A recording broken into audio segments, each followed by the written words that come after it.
Va nihoyat O'zbekiston milliy terma jamoasining 2026-yil Meksika, Kanada va Amerikada bo'lib o'tadigan jahon chempionati uchun Fabio Cannavaro futbolchilar ro'yxatini e'lon qildi.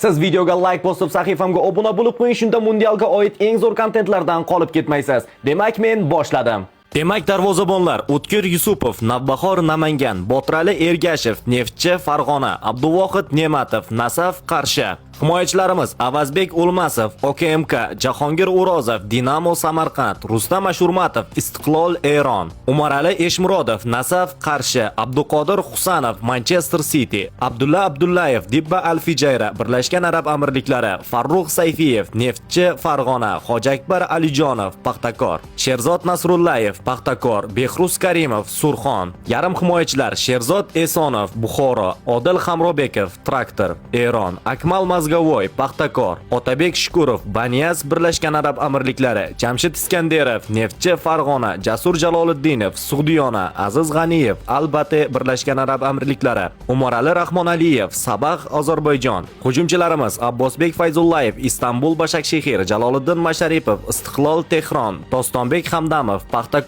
Oston O'runov, Persepolis, Eron, Ruslan Jiyanov, Navbahor, Aziz Omonov, Dinamo Samarqand, Sherzod Temirov, Arbil, Iroq, Igor Sergeyev, Persepolis, Eron, Eldor Shomurodov, Istanbul, Bashakshehir. Ko'rib turganingizdek, Azizbek Turg'unboyev hamda Ibrohim Halil Yo'ldoshev kabi yulduzlarimiz jahon chempionatiga bormaydigan bo'ldi. Siz bu chaqirilgan futbolchilar haqida qanday fikrdasiz? Albatta izohlarga yozib qoldiring va mana shunday eng qiziqarli kontentlardan qolib ketmaslik uchun hoziroq sahifamga obuna bo'lib qo'ying.